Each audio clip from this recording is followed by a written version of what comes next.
Hey everyone, and welcome to Startup Savants, a podcast by Truic. I'm Annaka. And I'm Ethan. If you're a returning listener, welcome back. And if you're new, this podcast is about the stories behind startups, the founders who run them, and the problems they're solving. This episode, we're joined by Margaret Wishingrad, co-founder of Three Wishes, a food startup turning the cereal aisle on its head. I loved getting to chat with Margaret. She had a lot of thoughts on retail branding and how to engage consumers through playful Easter eggs. Three Wishes really went on a deep dive into the psychology of their product design, and they used some really creative marketing strategies to get their brand name out into the world. So, Annaka, have you ever wanted to be on the 6 o'clock news? Yes. You have. Did you ever get there? No. All right. Well, so how about you, listener? Have you ever wanted the 6 o'clock news to bring their camera to your house and ask you about your startup? What about getting the cast of one of your favorite movies back together to have them sample your product? Well, I can tell you that if you're interested in either one of those things, or maybe something else that puts your company in front of thousands of eyeballs, then you should listen closely to what Margaret has to say. Just one more thing before we jump in. If you haven't checked out startupsavant.com yet, what are you doing? I mean, free guides, tools, resources, it's basically everything you need to totally level up your startup. But enough about awesome websites. Let's talk about an awesome business with Margaret Wishingrad of Three Wishes. Hey, Margaret, welcome to the show. How's it going today? Thanks for having me. It's going great. Excellent.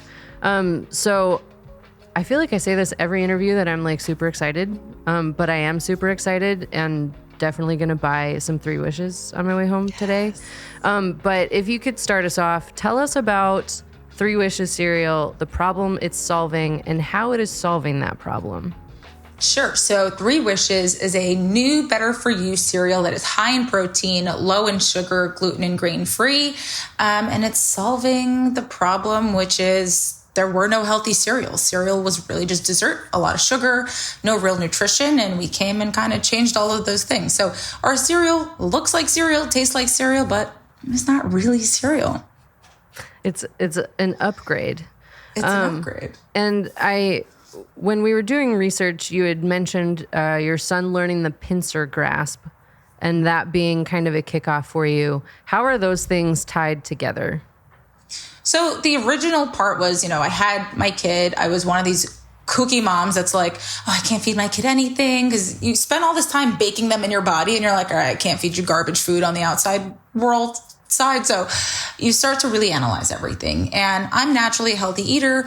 And that recommendation to start picking things up is usually Cheerios. You're usually seeing little kids with a little cup of Cheerios and they're just picking them out. Mm-hmm. And I definitely wasn't excited about having my kid eat Cheerios as cereal. And then just having a brand background, started to really dig into all of these brands. And I'm like, okay, maybe Whole Foods has something for me. And you look at the set and it's, oh, you're fortified with this and all these marketing claims, but not really any change in the actual makeup. Mm-hmm. And that for me was my, wow, this category is exactly what I remembered as a kid, which is a ton of sugar, nutrient deficient grains, and I thought, okay, well, maybe I'm going to make something for myself and my family. And that was kind of the beginning. I remember when I was a kid that the other kids got to eat their cereal out of mixing bowls. And I'm like, that's a half a box of cereal. Why don't I get to do that? But it sounds like maybe that wouldn't have been a great idea anyway. No, that is definitely not the great. But you know what? It's really funny. I think everybody has a memory of an experience at their friend's house when their parents allowed something that your parents didn't allow. Oh, yeah. Pizza I rolls. always had a friend where I'm like, oh, their mom gives them Lunchables and Gushers. Like, that's currency. It is, for real. All right, so we might touch again on the nostalgia of the past later on, but let's go to the beginning of Three Wishes. So, do you have any prior experience with commercial recipe development or food production or anything like that? Zero, truly none. Aside from loving to just whip up things in the kitchen, and also just on the cooking side, I've always played around with ingredients that weren't super conventional.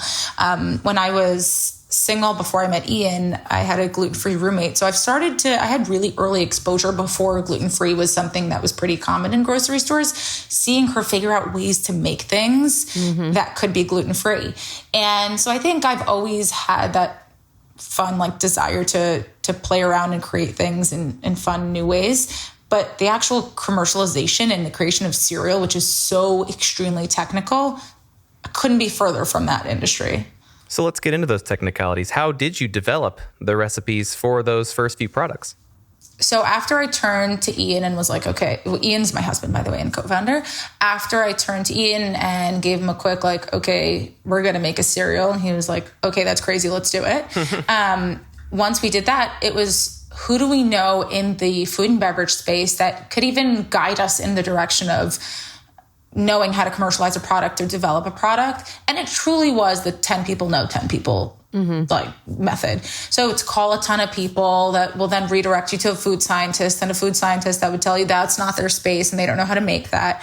And then they might know somebody else, and you're just going down that list of phone calls until you get to one person that's like, oh, actually, this is my wheelhouse. I know how to do that.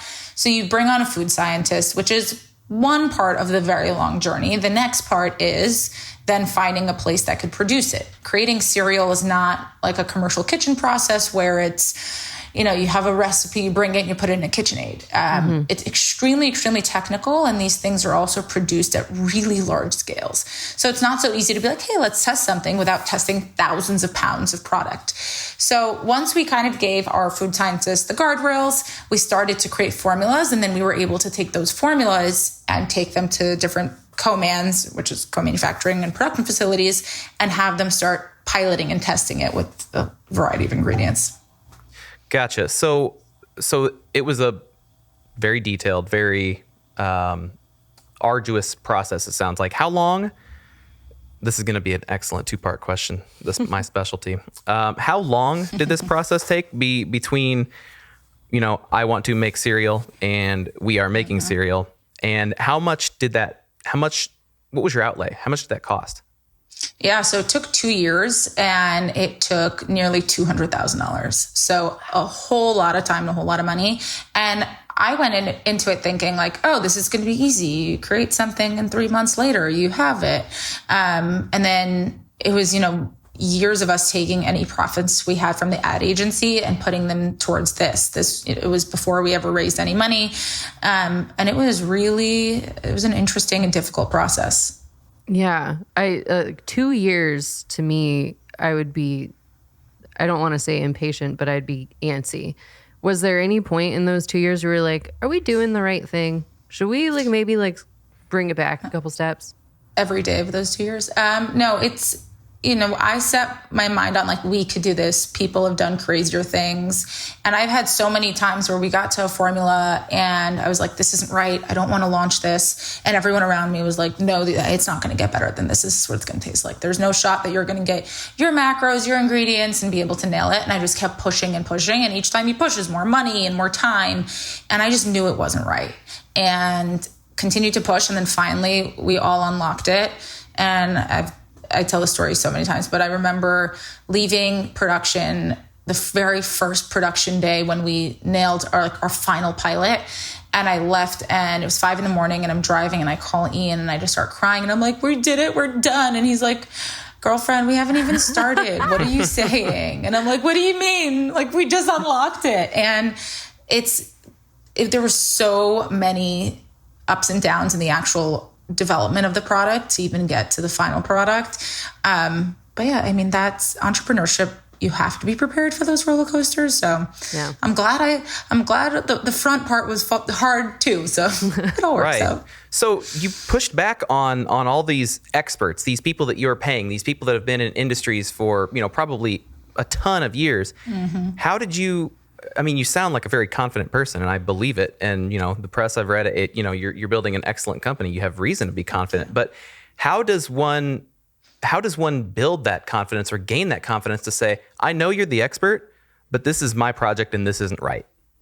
Well, I just wouldn't launch it if it wasn't right. So I had no choice. It wasn't like I was confident or excited about pushing back, but for me, it was like, I'm not going to launch something that I see as a subpar product because it's just going to flop. And I think especially with food, more than anything, there is not a ton of room for error, because someone tries it and they don't like it. They're not going to be like, oh, they put this cute new sticker that says new formula, let me go try it. It's not happening. Right. So I knew that we had to launch something that had the legs to go the whole. And for me, it was either, hey, we reformulate and we get it to a place where I'm super proud of it, or this idea is not happening. So it was all or nothing. That makes total sense. Is there any huge difference in the process of developing flavors or coming up with new products now versus when you first started?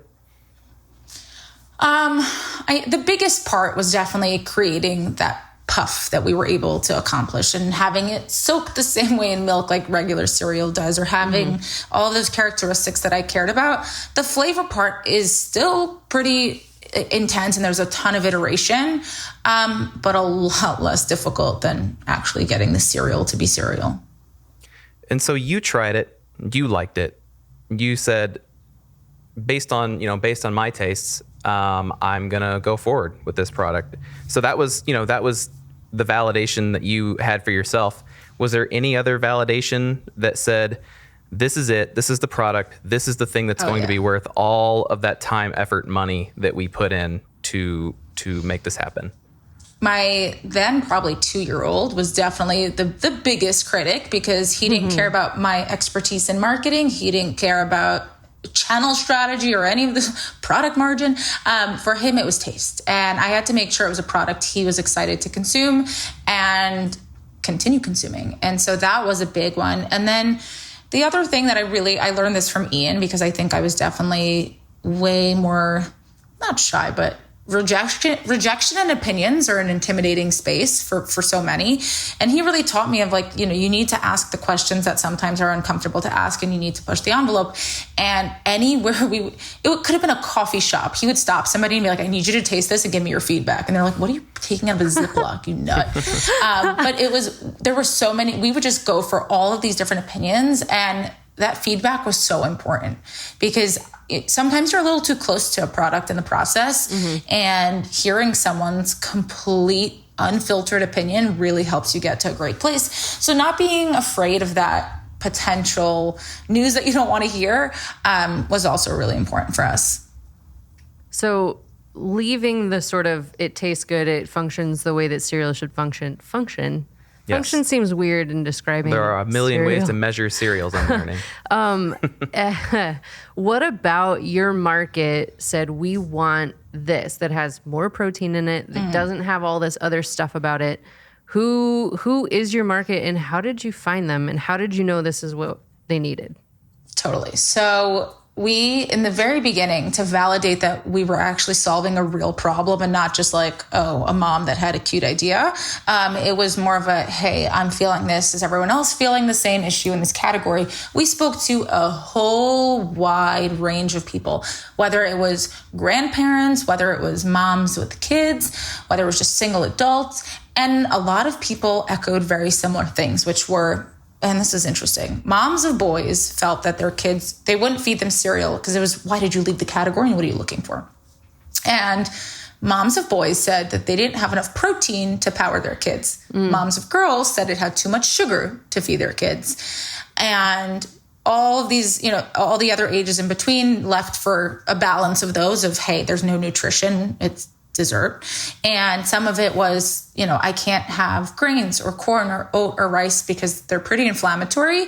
And I think in general, as consumers just start to study foods and what makes them feel great and what makes them feel not so great, grains are a pretty big thing that most of us should be avoiding in any way that they can. So it was really important for me to create a really clean ingredient product that then we were working on getting it to grain-free, but hopefully it was grain-free, high protein and low sugar. And then we kind of played around with, what does high protein mean to somebody? What do they want to see in terms of a protein content? And what does low sugar look like? And then once we kind of identified those through talking to a ton of people, then that helped us set those boundaries of what we wanted to develop. And then you identify what are the ingredients that could make that happen. So once we validated that, 1, it's a problem, 2, these are the things that people are hoping to see, the next part was creating that product. And then the big part that followed that was channel strategy. Where do these consumers discover product? How do they discover it? What are they looking for in the communication on the packaging? What are they hoping that the packaging makes them feel? So we really spent the 2 years not only working on the product, we also filled a lot of our time with figuring out all of those different really important strategic things. And then once we kind of all figured those out, it was, hey, now we have a product, we have a brand. Let's now actually get it into the retail doors that we know is going to resonate with the consumers that we're hoping to reach. And I think that I call it my superpower, but most cereal is really made by 3 big companies that are, none of them were founded by a woman that was solving a problem for her own life. And for me, it was, I'm a millennial mom. And I know how to communicate to millennial moms. I know what millennial moms want. And when you create a product for yourself, it's much easier to find those things and know how to speak to those people. So I always look at myself as the key demo. But I think the other thing that's unique about Three Wishes is, if we look at brands like Yellow Box Cheerios, they really try to appeal to everyone. You see babies eat them. You see grandparents eat them. So as much as I think it's important for us to identify who that is. But in theory, cereal is for anybody with a mouth, anyone that loves to eat breakfast. And so it really is a wide range of people. Yeah. And as far as that kind of market research goes, were you out like passing out surveys, sending out emails? How were you getting this feedback? We were just talking to anybody that we knew in our network. And we're like, hey, just be honest with me. Give me an answer. And it was just, I guess we talk to a lot of people and we just talk all the time. No, but it was really just anytime you're having a meeting that could be completely unrelated to food and cereal. It could have been a client of ours. It could have been, a friend, or you're at the park and you see someone else's friend. And we would just quickly be like, hey, by the way, what are your thoughts? And you just get a 60-second response, and then you'd store it in your brain of like, okay, another parent that thinks, XYZ is wrong and XYZ is right. And that just kind of helped us, lead to the thesis that we have now. Yeah. Sorry, this is a really unrelated sidebar. However, the character Sonic the Hedgehog was created by the artist going out into Central Park, or maybe not Central Park, but into New York City and asking people. He had like a little host of characters and he'd be like, just choose the one you like best.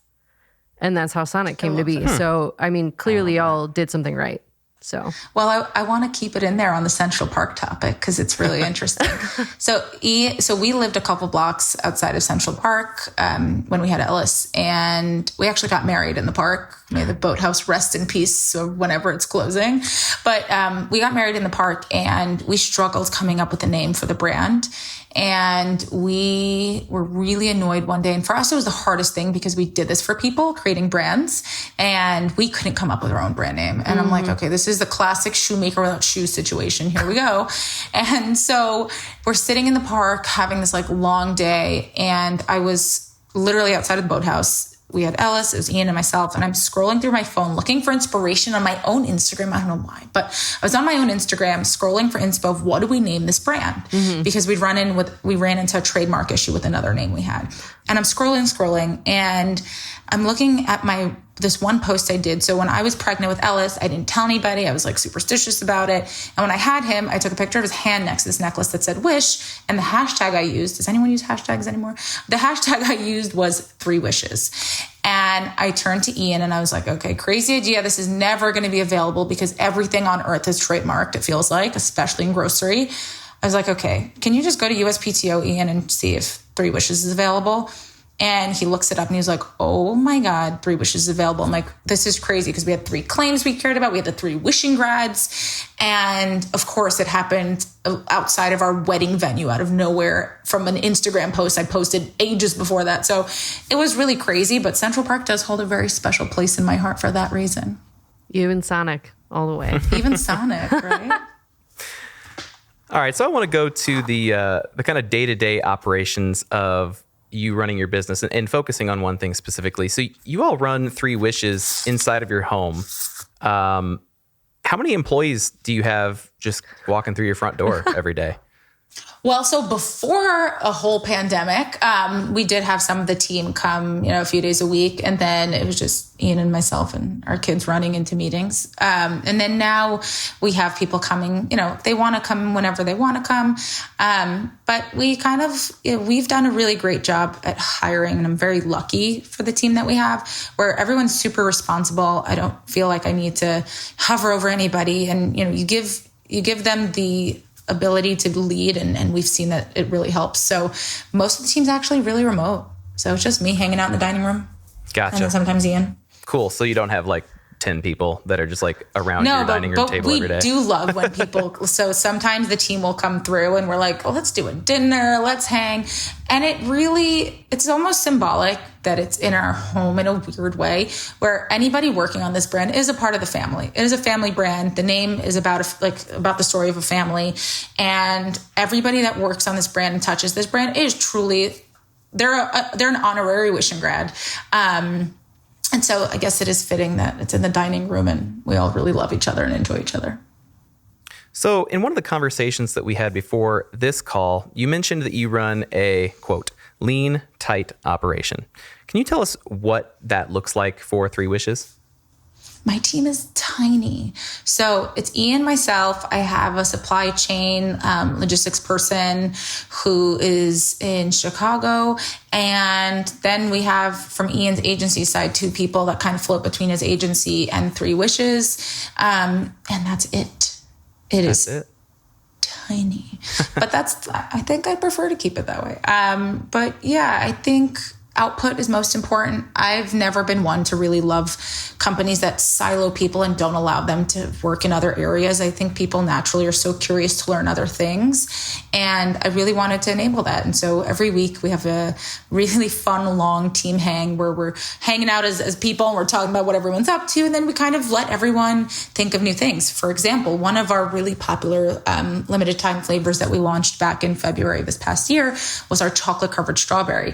And it was our team hang. We're hanging out, and our supply chain person, we're like, oh, what do we do for Valentine's Day? And she just blurts out chocolate covered strawberry. And we're like, oh my God, yes. And you would have never thought that in any other company, someone from the supply chain side had any say on what flavors, becoming the next one where innovation lies. So we really love for everyone to kind of chime in on innovation and chime in on, just different things that they want to see this brand do. And it's been really fun and rewarding for that.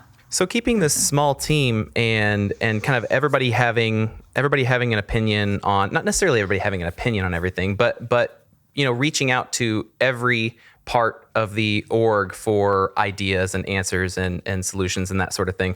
Do you think that is the strategy that's going to lead you all to the, I'm guessing, quick growth and massive scale that you're looking for? Or do you think that at some point in time there will need to be, a larger growth of the team or a change in overall team strategy? Yeah, I think there's no one playbook and one size fits all, right? I'm very lucky that from the background that Ian and I have, we have a lot of experience. And for me, it was how do we operate an agency? So that was a really great transferable skill. But then it was also all of the different marketing things and all of the really important brand building things we were able to keep in-house. So that kind of saves us some resources there. I think naturally as brands grow, you need the additional support. I know I'm a little bit of a control freak, so I love having my hand in everything and staying on top of things, but it's inevitable. And at some point that kind of can hurt you. So I think there are certain points where you're like, okay, I think we're ready for a hire. And we usually get about 2 months ahead of that to give ourselves the time to find the right person for that type of role, because no good decisions are made under duress. But once we kind of figure out, hey, this is the next role, then we start to, unroll the role. But for now, it feels like a really great place. For me, it really comes down to, is everyone getting everything done with some really great efficiency? Is everyone still very happy? We never want to burn people out either. I'm just very lucky that the team has just an incredible level of output for so few people. And I think part of that is people feel that you give them the opportunities. They want to take advantage of that and they want to learn those things. So again, just super lucky. Yeah. Sounds like you have a really great team behind you. And I'm holding off because we're going to talk about branding in just a minute. But first, how did you price your product? I mean, cereal is there are like question. However many. How did you decide how much yours should cost? Well, usually we priced out our ingredients to understand that we actually had a business to make sure that there was actual space there. But for me, I wanted to do a few things, which was dictate to the consumer that we are a premium brand, which means you're always going to be a little bit more expensive than the conventional product or whatever the comp is in that category. But we did want to be priced in an approachable way too, because you want to make sure that it's easier for whoever the person is, whether a family or anybody, that you don't want them to feel like, oh, I'm making an investment in trying something new. You want to keep that barrier to entry pretty low. So we tried to balance that fine line of, oh, it's, another $1.50 from the not so healthy cereals. And I know that I'm making good change and choice for myself and my body. So that's kind of how we decided on a pretty healthy price point. I think the curveball no one saw was what would happen with supply chain and how difficult it became to stay at that price point. And it looks like everyone else went up in price. So it, I think, made ours look more reasonable over time as well. But yeah, it was really how do we thread the needle on priced approachably, but also dictating that's a premium. Right. And I think consumers for the most part understand that a premium brand is it's gonna be a little bit more. Yeah. But I like what you said, that it's still within reach. So when you see, I don't know, the two boxes side by side and you're like, maybe I should try that. But it's not exorbitantly expensive. Right. You're like, does that cereal have truffles? No. So I think that was for us the whole thing is how do we kind of try to stay in what we call mass healthy. We want it to be in a way where it could become a household brand. And I think once you exceed a certain price point, it becomes specialty. And I don't want to be a specialty brand. I want to be a brand that can have the legs to become hopefully mass. Yeah. So you have the product and initial recipes kind of squared away. Now you need a brand. Where did nailing down the Three Wishes brand start?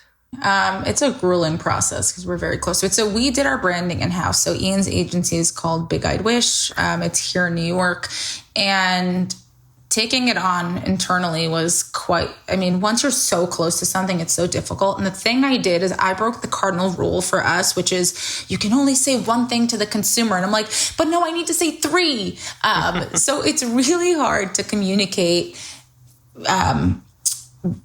all of these claims at once, but try to have them at an even weight because you don't know if the protein resonates with someone, if the sugar resonates with someone, if the grain-free resonates with someone. So that was actually really difficult, was having all this communication and being able to do it in a visually pleasing way. And our packaging, there are so many little forensic things on it. I'm like holding it and I'm looking at it. The thing we wanted first and foremost is every other brand within cereal is usually product and not brand, right? You're like, I don't know, is that one General Mills or Kellogg's? No one knows. They just know. I do, but most people don't. But usually you're like, oh, it's, Cheerios or whatever the product is. It's usually product forward. And we wanted to make sure we were brand forward. Yeah. And so for us, that was, let's make Three Wishes the biggest thing. So once we nailed that, we wanted to make sure our actual wishes were right under it so you could understand that was it. But from a visual perspective, we wanted to thread the needle of it looks innovative, it looks healthy, it looks fun, and it looks like it's going to taste great. So that's kind of the difficult part to land, and where we played around with color. Color is such a huge thing because you don't want to cue that it's too unhealthy, but you don't want to cue that it's beige and boring either. So having those bright colors on a balance. Then we also chose, instead of landing things in a bowl or a spoon, which you see so frequently, we wanted this whole, it's flying at you and you kind of decide the occasion and how you want to eat it. We're not telling you to eat it with milk. We're not telling you to eat it as a snack. You do whatever you want to do with Three Wishes. You could make it into a treat for all I care. Or you could put it on a smoothie. So allowing the consumer to figure out how they want to utilize the product. And then the other big decision we did was going with no character. And I think Three Wishes as a name lends itself to maybe being a little fun and cheeky and maybe mystical. I don't know. But for us, we're like, okay, characters signal something that we want to stay away from. And so omitting that as well. So that's kind of how we looked at it. And it took us as long as it did to make the product as it did to land on the packaging. It was, I maybe have like 100 different versions of packaging, and no one agreed on it. Like internally, we're like, no, this doesn't seem right. And when we got to this packaging, we're like, okay, it's good. So, it's a good thing when everyone's bought into it, but, that was a difficult process. But the other fun things that we love that we do on our packaging is the side where we have the ingredients. We have it listed really big, just like ingredient. If you can see it, but literally just like that, which is so fun because it allows us to be transparent and not list things out in a size 8 font consecutively. So we love that little thing that we've done. And then the back is just storytelling, and it's a fun little 3 wishes story. And that's kind of the visual part of it. And then the tone, we just wanted people to relate to the brand, understand that there were humans behind the brand, and tell the story of, it's the 3 Wishingrads, but it's also the 3 wishes we had for the category. So we did a lot within one box. Yes. As far as the characters go, that's such an interesting point, because you think of something like a Fruit Loops, and they have Toucan Sam. And then you think of something like a Grape Nuts, which is nothing. There is no character. Is there? There's not a character. I can't think of one. So if they have one, it's not effective. Can't be. So, but those to me are like marketed to two completely different things. And you're like, okay, we don't want to talk directly to children. We don't want to talk directly to, my 94-year-old grandfather. What's the difference? And taking the character out gives you a lot more leeway. Maybe people don't think about that. So some of these like key decisions, were these fueled by more market research, or were these just like your gut instinct, how you felt about it? So by the way, on the market research topic, so no, it was just gut, but usually we follow our gut and it's led us to here. We just like to validate it with random outside opinions sometimes. It was definitely just a decision of back to, hey, Margaret and Ian are the consumers. We know what we're looking for when we're buying a product, whether it be for ourselves or whether we buy it for Ellis. And just how do we resonate with that consumer that's looking for something new, fresh, exciting, and delicious. Gotcha. By the way, another fun thing is we spoke about the logo. So right above our actual 3 wishes font, there's like a little circle with a W. And so it's the 3 people. It's also the number 3. Get out. It's all, or whichever way, 3 looks like a 3. And then it was also wishes, like a birthday cake, like candles. Like the amount of like little Easter eggs we try to hide in this box is just on another level. We just try to do all these little fun things. The one thing we actually did most recently from one of our team call hangs was we realized that the bottom of our box is just a UPC. It is truly the most boring piece of real estate. And we were like, okay, if someone's investing the time to flip this thing and look at it and read, why don't we put a little bit of a story here? Yes. And why don't we send them on a scavenger hunt? So all of our packaging now has this, I'm going to grab a box. So you'll see it has a little like fun, wavy story that then leads you to go to the bottomofbox.com, and it basically takes you on this fun little story. You guys are like type. And it's a fun little like, oh, you're a serial sleuth story, and at the end we reward you with a discount for it. So it's really fun to engage with our customers, but we're like, how do we continue doing these fun things that are both feel good, leave a consumer feeling some type of way, but also kind of make us a little happy. I don't know why those little fun things bring us so much joy. So there's so much within the packaging that we think about, whether it be the tiny bottom part next to the UPC code, or, just what our packaging looks like from the top, the front, the side. And so all super, super considered and something we love to geek out over. Yes. I love taking the opportunity to engage with your customer, because you're not just being like, here, customer, please buy this. You're giving them the experience of like, oh, there's always something kind of fun. It's like, I don't know if they still do this. When's the last time I bought a box of cereal? I don't even know. But they had little games and stuff on the back of cereal boxes. And it was like, it was something to do while you're eating your breakfast. And now it's like, I mean, I look at my phone while I eat my breakfast. So and kids look at iPads and TVs, which is not so great. But yeah, and we're constantly thinking of fun ways to engage with the consumer because people like buying from people. They don't like buying from big corporations, right? So we want to remind people that, hey, there's still personality. There's still a family here. And we love doing it. So giving a discount code at the end of the scavenger hunt also gives you something that you can measure. You can see how many people are going and taking this path and following it all the way through. Are you getting a lot of astute observation? No, but yeah, I mean, we're seeing some traffic there, but my favorite thing, because we also kind of point out like, oh, let us know what flavor you want to do next. And by the way, on the bottom of our boxes, we call out the team or just like the internal person that created or thought of that flavor, like an ode to them in a fun way. And so it's always really fun to storytell there, but it does give us something to track. But the thing we've seen that's really fun is like, we'll see people email us with like, hey, I found bottom of a box. And I actually think this flavor is a really great idea. And I'd love to see it in this store. And it just opens the conversation for us to really create a wonderful one-on-one bond with our consumers directly.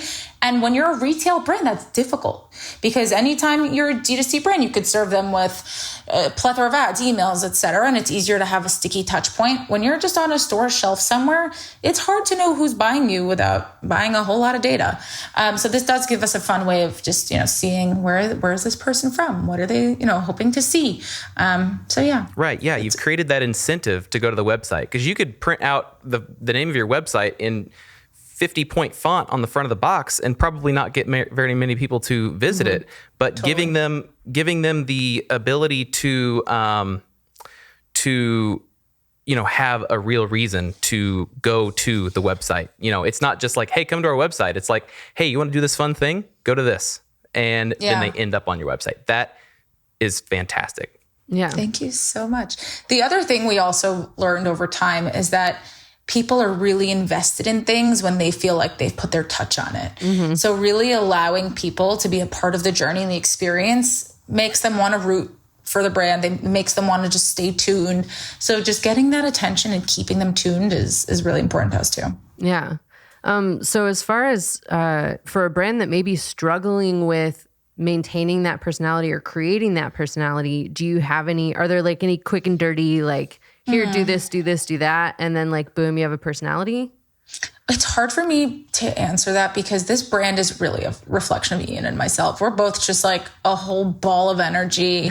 And Clearly. It always feels like we've had too much coffee to drink. And it's just who we are as people. So we just bring that across to the brand. And we're lucky that people still like us and like the cereal and all these other things. But yeah, I mean, I think I would just lean into whatever your personality type is because that is who you are. There is nothing worse than consumers seeing effort or seeing the strategy like that. There's something cringe about that. So I would say if you're quiet and weird, maybe bring someone into that and keep it a part of your story. That's fine. But don't pretend to be something you're not for sure. I'm always looking for the angle. It's like, why did they put this here? Yeah. What's going on? All right. So we covered branding. We covered some of the marketing. Sorry, Annaka, we gotta. I know. All right, but let's get into sales. Everyone's next favorite thing. What are the current sales channels that Three Wishes is implementing? So we thought about, I mentioned how strategy was super important to us. We really wanted to make sure that you're discovering us in a place where people look for those types of things. So we really focused on natural channel for the first 2-ish years of the business because you go there and you're spending time in the aisle. If you look at the data of how long a customer spends in a conventional grocery store aisle versus how long they spend in a natural or specialty store, there is a huge difference. People are reading the box. And anytime we go into some of these like more natural stores, like a Whole Foods or a Sprouts, you'll see that the boxes tend to be on the side or on the back. People are spending time reading it. You're walking in a conventional grocery store, you're like, I need bread, jelly, gotta go, let's go. So we knew for us, start in the place where you're allowed to tell story and where people are looking for a story. And that was a big part of it. So we have really great nationwide natural channel distribution. And then as the business grows, you eventually have to unlock conventional and just continue going that way. But that's kind of how we've looked at sales. And then I know we also launched in an age where everyone's like, you can buy everything online. And shelf space online is limitless. I could sell anything you can ever think of on the internet.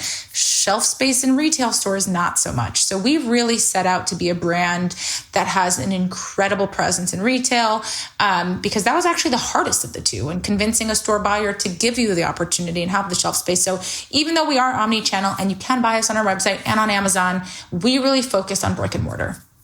So natural channels, you specifically mean like natural grocery stores, and then the conventionals meaning like the big names that everybody's heard of, correct? Yeah, natural would be Sprouts, Whole Foods, Fresh Market, Fresh Time, anything that has fresh green, but probably market in it. It's probably a natural store. And then conventional grocery stores are the Krogers and Albertsons of the world, just like big boy stores. So how many different retailers do you all currently have? And do you have any idea of what the like total store count might be? Yeah, we're probably at about 4,000 stores, and it is a variety of different retailers, whether it be natural, a mix of conventional and natural. It's all over the place, but we've really focused on making sure a majority of that is natural to date. Gotcha. So you hinted at this just a minute ago, but a ton of the big CPG brands rushed to pivot to an online direct-to-customer sales strategy during the height of the pandemic, and yet you all decided to really double down on the retail strategy. Mm-hmm. What led you to make that decision that, kind of seemed to go against the grain at the time? And, how punny against the grain. Do everything against the grain. Got him. Didn't even know I was clever. No. But for us, it was really just looking at every opportunity. So were we focusing online during that period too? Yeah, sure. We relaunched a website within 6 weeks after the onset of a pandemic to make sure it was an easy shopping experience. But we also knew that one thing, knowing that we had some of these doors open already, so part of that work was done, we knew that was an opportunity for us to be an A+ student and vendor. It was the opportunity where there might be shortages from some other vendors or brands that they work with, for us to say, hey, we planned for this. We have some extra inventory. Do you want to give us additional shelf space? Or, because whatever it was, can we do a promotion? We really took that opportunity to say, hey, I know no one is spending the amount of time they spent in the stores before, or they're doing a lot of delivery. What are ways that we can lean in with you? And there is nothing a retailer wants more than partnership from a brand, and a brand that's saying, hi, I'm willing, help me grow and help me really have a presence in your store. And so that was super helpful. And we had some weeks where we had some extra shelf placement that we maybe wouldn't have had otherwise. And so it just gave us extra visibility as a brand, and, becoming hopefully a preferred partner for a lot of these retailers. And, I think the one thing we realize in any business, but also in this business, is you're still working with people. Even though it's stores, you're working with a buyer, you're working with merchandising teams, you're working with distributors. And so as long as you don't forget that you're human and relationships matter, things get done. Absolutely. They absolutely do. So let's dig in. Let's double click whatever the kids are saying nowadays. How? Tell me how. How did you get into all of these big name stores so quickly? And don't skip on the details here.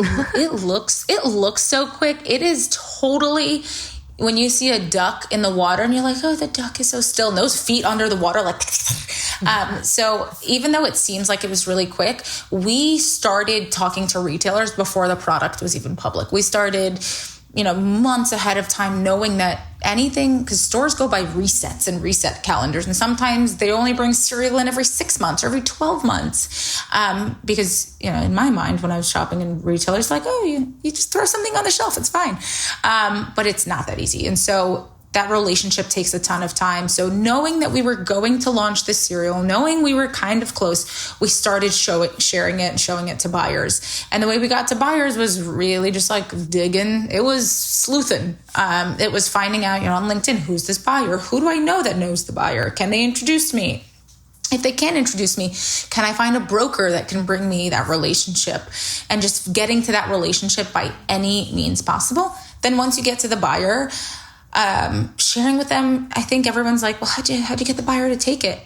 I mean, if you're really solving a problem that's not just like, hey, I'm here to capitalize and make a brand, we're bringing them something that is super close to it's who we are, right? The brand is about the Wishingrads. Mm-hmm. It's solving a problem that I solved in my own home. We're bringing them something with so much passion, with heart. But most importantly, we're bringing them something to a category that's had no innovation.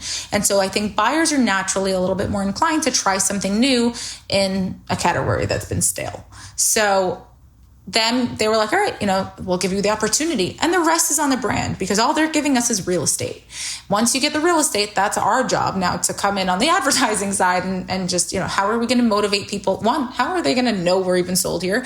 How are we going to motivate them to buy this product? How do we stay on top of all these little different things that, happen once you get into the retailers? But to get there, it was just a ton of going to different expos, and this was right before the pandemic. So going to actual expos or reaching out to different brands that might know different buyers and just doing a million phone calls. And if one person didn't pick up on us, that's totally fine. And getting very comfortable with rejection. Mm-hmm. That's a thing you'll very quickly learn in this industry, is like, you got to be okay with a no. And then you got to know how to turn the no to a yes. And by the way, that happens with customers too, right? You'll have a customer that's like, why is my box arriving smashed? And you're like, yep, because I smashed it before I shipped it. But it's like, really connecting with them and doing, like, really telling them like, hey, I'm so sorry. I didn't know it was damaged in transit. We'd love to replace it for you. So similarly, that same way, how do we turn a no to a yes? And fortunately, we didn't have many no's getting into retail, but anytime there is something that's like, or someone that's on the fence, having the data to back it up as to why this is a great fit or why it over-indexes with their consumer or any of these other things. But it's not too dissimilar from many other tasks within the process. So I've noticed something about the language that you use. I've noticed it several times in this interview. You speak in a very positive and encouraging way, in that if you're speaking to someone, and even trying, even if you were trying to convince them to do something or have them look at something in the way that you want to look at, or you want them to look at that thing, that you make that very possible. Like, if, for example, you said, you're speaking to the buyers who are, and you're offering them a product that's in a category that has not been improved or had any major movement in this past several years. Whereas I think somebody else might come and say, I'm not sure that this buyer is going to want what I have because it's unproven, like it doesn't have a track record. And I think that those are saying the same thing, but they're positioned in such a different way. Glass half full, glass half empty, right? Where did that come from? Is that something that you just had your entire life? No, I think this took a lot of time to learn and figure out. And fundraising is an experience that definitely puts you through a lot of that, where you're like, am I begging someone for money? And now I look at it and I'm like, oh, I gave you the opportunity to get aboard a rocket ship. Mm-hmm. So I think the confidence comes with just experience and time, and learning a ton of lessons. And part of it is also, I am an immigrant that grew up in Bensonhurst, Brooklyn, that didn't come from much. And if I could create a brand that's now nationwide, I don't know why someone else couldn't, right? It's not rocket science. It's just persistence and hard work and optimism and having heart for what you do. Like, I love what I do so much. I wouldn't trade it for anything in the world, even on the days that I wake up at 2 a.m. for no reason, but to remind myself to do something. Like, it's my whole life. People are like, well, how do you turn off, work and this is my whole life. Like, I love this more than, I love my children more than anything, but I love this not a lot less than my kids. It's like, this is my existence in a way. But that confidence comes with time. It comes with, getting comfortable of living in potential no's, or it's one of those, it's so, all the cliches are so true, but it's getting comfortable in the uncomfortable in a way. And time. I hope I answered it. I think you did. Yeah. I really think that's it, you know, if nothing else, people are going to hear the way you talk. And if we highlight that is, you know, that is the reason you feel the way you do is because she is using the language that she is using.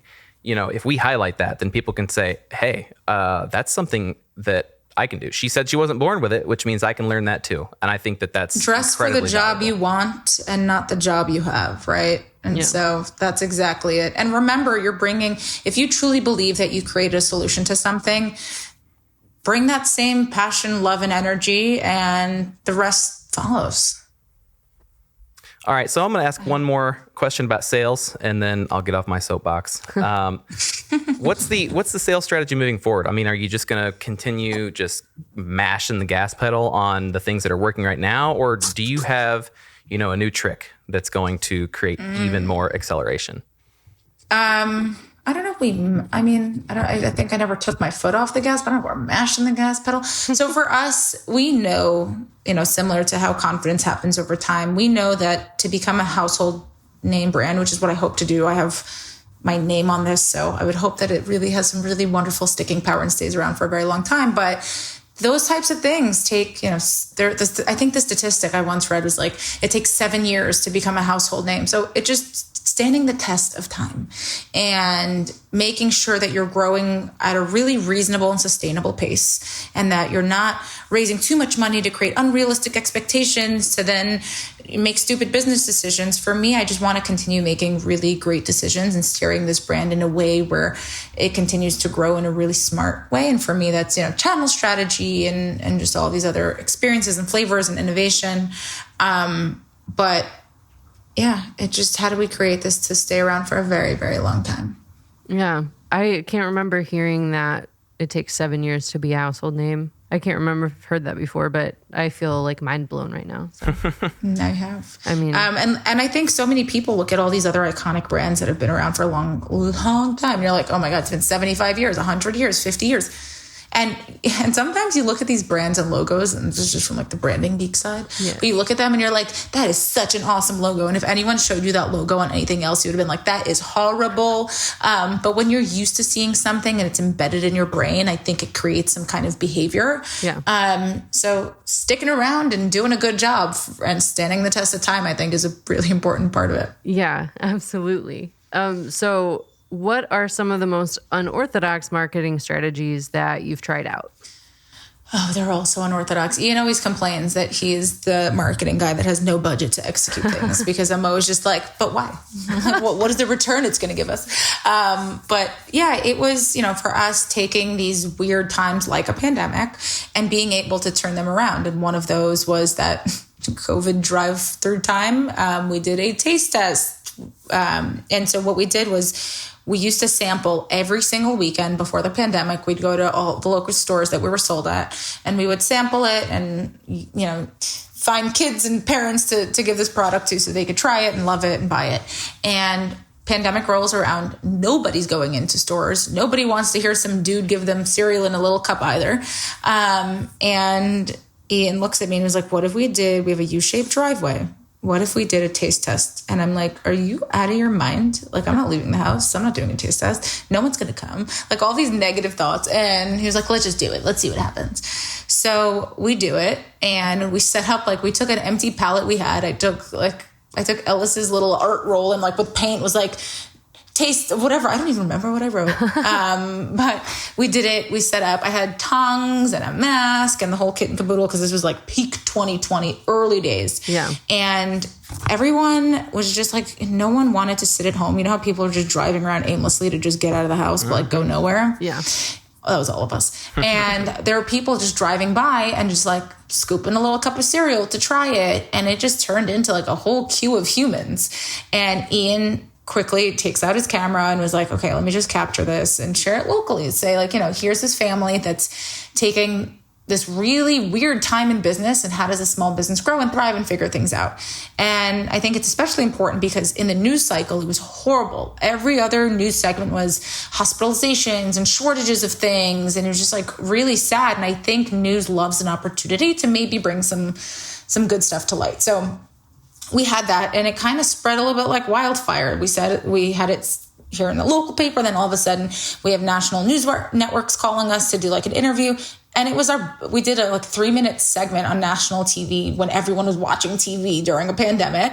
And it was our biggest sales day, maybe in like company history. And it was wow. Great because all of these people that would have never heard about our brand got to hear about our brand. And, hopefully they liked us too from the interview. But it was a really interesting opportunity. And I think we always think about media in a similar way of like, how do we join this conversation and leave the consumers feel not going like, oh, look at those capitalists. I want them to always be like, oh, look at that family that's really trying to get their brand out there, that wants to share their story with the world. And like, yeah, I'll give them a try. And so we did some other really fun things aside from that one, but that one was definitely probably the kookiest. Yeah. Is there like a process for, you're like, okay, we should do some marketing something. Do you have a process for going through and like deciding, okay, that one's a little too wild, that one's a little too tame? It's usually just our own brains and filters. We'll all look at each other and we're like, is that too crazy? Is that too crazy? It's a little too crazy. That's usually how we do it. But we also are like, it's like if a tree falls in the woods, so like throw things against the wall. Hopefully something sticks. Like a good example of that is one Sunday, we saw this clip circulating of a John Oliver clip where he goes on a rant about like no new cereals being invented. I was like, okay, is this weird? Is he going to bring up a sponsored ad within 20 seconds? Like, this is crazy. He never ended up bringing it. It was just like a rant. It was lovely. The next day, Ian got our oldest Ellis to go with him and get like our truck that had the whole like 3 Wishes side of the truck on the side. Wow, that was side on side. Yeah. All of those things. It pulled up to John Oliver's studio in the city and like did this really cute, funny video where Ellis was like, hey, John Oliver, I have a new cereal for you. It was like very cute and funny. And the video went nowhere. It maybe has like 12 views on YouTube. After you watch it, maybe 14. Like, who knows? Because we're watching it too. Yeah. So I'm hopefully on 2 different devices to get that 2 count. But no, it was super, super cute. And it went nowhere, and it's fine, right? Because we spent no time. I mean, we spent time. We spent no real money on getting that done. And if it went somewhere, cool. And if it didn't, whatever. We had a really great time just creating this really cute content with like Ella's yelling on 57th Street. Like, it was excellent. So I think as long as you have that attitude and no big expectations out of those things, sometimes it's good to try something and see what happens. I mean, TikTok's an incredible example of that. People post the content that I would never think would go viral, or songs that would never go viral. And all of a sudden we're all sitting here singing the Korn song for no reason. And so like, my God, yes. I think I just brought it up and I'm singing it right now in my head. Yeah. But no. And now I can't unthink it. But is this a song about corn, or is this a song from the band Korn? No, it's about corn. About corn. Oh. It's from a viral video. Okay. I will show it to you. I'm off the viral trail, so.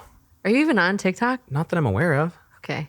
Oh my. This is as bad as you asking if I had an iPhone. Right? I'm the oldest millennial in the room. And he's younger than me. It's in I spirit. am taken aback. Anywho, that was a real great example of like people create content and sometimes it takes and sometimes it doesn't, but you won't know until you try it. So yeah, do it. Yeah. And if you have the opportunity to like have fun while you're doing it, like no harm, no foul. Just like go out and do it. Totally. And so we talked about this earlier. You have done a lot of interviews, a lot of press. What role does that play in brand exposure and marketing? Hopefully it plays a role. It's hard to say, right? Sometimes you'll see an uptick in store sales and you're like, well, what was the reason? It's hard to really attribute what lifts what. For us, it's like if there was one eyeball that saw it and they tried it and they shared it with someone else, I've done my job. So it hits, it doesn't. But it's always great to get your name and voice out there in a positive way. So that's all we continue doing it. And usually someone will reach out to speak to me. And I'm like, you know what? If giving you 10 minutes or 30 minutes is going to create an impact in hopefully one person's life, let's do it. Let's do it. Or in our case, a lot of time, an hour plus. Cool. But do you recommend that strategy for other founders, doing interviews and representing their brand out there? Absolutely. As long as it's not like a hit piece. But other than that, if you're just out here and you're just sharing the word on why you're doing something and what it is, and there's even a few people listening to it, why not? Yeah. Unless you have something else that's more important to do with your hour of time, but I doubt it. Yeah. So what's more important than getting the word out there? Exactly. And it's good to you practice talking about your brand, and you practice being confident, and you practice, it could be pitch practice. Maybe 100%. Not in that formal technical way, but you have an opportunity to talk to someone else about your brand, which I'm sure your mom's like, stop talking about it. So here's an opportunity to talk to someone else. So totally. The other really fun thing, because people are like, I'm nervous. The one thing that I think I've kept this with me forever, but I remember one of our first TV interviews, and it's live TV. You're like, oh my God, am I sweating? But I remember turning to one of the TV hosts, and they're like, just pretend you're at a bar. You know how to be at a bar, right? I'm like, oh, do I? So it's people are people. Enjoy, just have a chat, see what happens, go with it. So that if you're nervous about press or interviews or podcasts or whatever, you're at a bar. You're at a bar. Fine. It's better than the imagine everyone in their underwear spiel. It's a little bit more approachable. I might be more uncomfortable if you guys were in underwear. I know, so we'll just pretend we're at a bar. Yeah, exactly. So you mentioned in your company profile, and I'm going to quote you here, we didn't want to build a brand that's centered around one product. We wanted to build a platform brand. Can you give us your thoughts on that quote and fill us in on what's next for Three Wishes? Yeah. So we didn't set out to be happy O's or anything that was really specific to a product. We wanted to bring you the same things you love about, whether it's our cereal or whatever product's next. We wanted to bring that consumer trust and love for the brand. And I think, any other brands we think about that we love, whether it be fashion or food, right? Looking at brands like Annie's and Kind and all these other big, huge brands that just roll out a ton of innovation, you have the same trust for the new line of products because you know what they've done with the past products. So for us, we chose Three Wishes to be the platform and hope that people get super excited about any other innovation that comes out. And on the innovation train, it takes a really long time, as evidenced by making cereal. And so we just, we're just working on things behind the scenes. And when we feel like they're ready, and by the way, cereal is a huge category to conquer, right? It's arguably the longest aisle in any grocery store that you'll ever go into with the most colors. So there's a ton for us to do there. But yes, we're always working on other things in the background. And when the time is right, then, we bring those to the world too, hopefully. Yeah. All right. What is your number one piece of advice for early stage entrepreneurs? It depends on what day of the week you ask me that, right? And that's so funny because I'm always like, you never know where the podcast is going to go. I'm like, if you catch me on a day where everything's going wrong, I'm like, don't do it, sucks, stay employed. And if you catch me on a day where I'm like, everything's good, it's flowing, I'm like, do it, it's the best, it's liberating. So entrepreneurship is the biggest roller coaster, and it's emotional and it's exciting and it's all of the things. But if you really feel like you've found a solution to a real problem that people face, go, just do it. Don't listen to anybody. The amount of no's I've heard from whatever, anybody, right? It could be consumers, it could be manufacturers. As long as you truly believe in what you're bringing to this world, go for it. Excellent advice. All right, last question. Where can people find you online, and how can our listeners support Three Wishes? You can support Three Wishes by buying Three Wishes, and you could buy us at any of the stores located on our website or Amazon or Thrive or many other places. So definitely please buy a box. And you can find me on Instagram. I'm at mbwish. We are at Three Wishes on Instagram. And if you want to stalk Ian, because I actually make really great guest appearances in his Instagram, he's at icwish. Awesome. Thank you so much for all your stories, all your insights. We're going to put all those links and everything else y'all heard today in the show notes. But that is going to be it for this episode of the Startup Savant podcast. Thanks for hanging out with us. Thank you for having me. All right, folks, it's time we paid the piper once again. Apple Podcasts and Spotify want to hear your thoughts on the show. So whichever platform you're listening on, take a few seconds and tap over to the ratings and reviews section. Just choose a quantity of stars, 1 through 5. That's all they ask. Easy peasy. And all we ask is that if you think our team deserves it, pick a number closer to 5. And if you have any comments, feedback, or just want to spread some love for Startup Savants, leave a review with your thoughts. As always, we appreciate you for supporting the show through your listens and through your ratings. So thank you. And thank you for being who you are. For tools, guides, videos, startup stories, and so much more, head over to truic.com. That's truic.com, TRUIC.com. See you, folks. Bye.